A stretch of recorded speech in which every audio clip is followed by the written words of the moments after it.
આગળ આગળ ત્યાં ઊભી રાખ. રામદેવરા આવી ગયું. બસ ઊભી રાખ.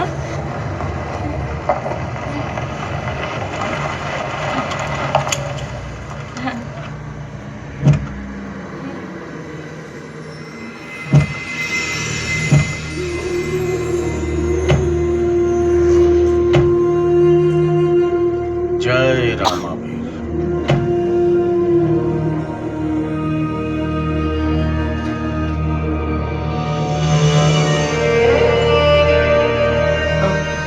ગુરુજી, આ કેમ તમે ધૂળ આવી રીતે માથે લગાવી?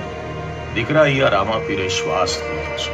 જ્યાં રામાપીરનો શ્વાસ આવ્યો હોય ને, ત્યાંની દરેક હવાની લહેરખી માનના આશીર્વાદ હોય છે. આ ફક્ત માટી નથી, પણ કાચું પવિત્ર સોનું છે. રામાપીરની કૃપા એવી છે કે ભટક્યાને રસ્તો બતાવે, જે તૂટી ગયા હોય એને હિંમત આપે. આ પવિત્ર જમીનની ધૂળ એના ભક્તોને સંકલ્પ અને શક્તિ આપે છે. રામાપીરની કૃપા વગર સૌભાગ્યનો સૂરજ પણ નથી ઉગતો. જય રામાપીર.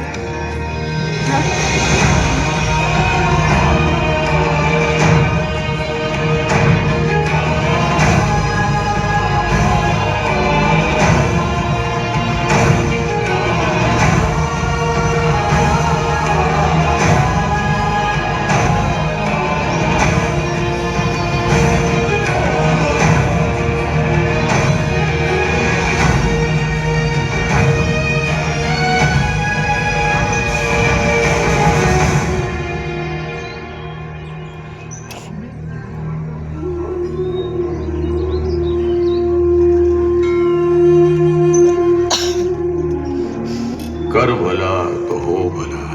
જાણે અજાણે જે માણસ કર્મ કરે છે ને, એને ભગવાન ચોક્કસ ફળ આપે છે. રામાપીર તને જરૂર ફળ આપશે.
હેલો.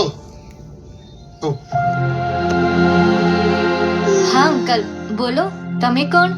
શું કામ છે? બેટા, મારી ગાડી બંધ પડી ગઈ છે. અચાનક રસ્તો ભૂલી ગયો, અહીં આવી ગયો, સમજાવી દીધું. ખૂબ તરસ લાગી છે, પાણી મળશે? હા હા, હું હમણાં જ લઈ આવું.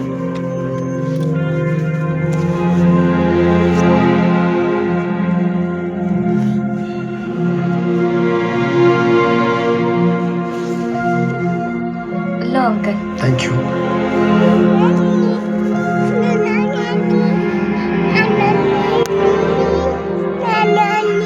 તમે ખૂબ થાકેલા લાગો છો. અંદર આવીને બેસો ને ચલ, પ્લીઝ. હા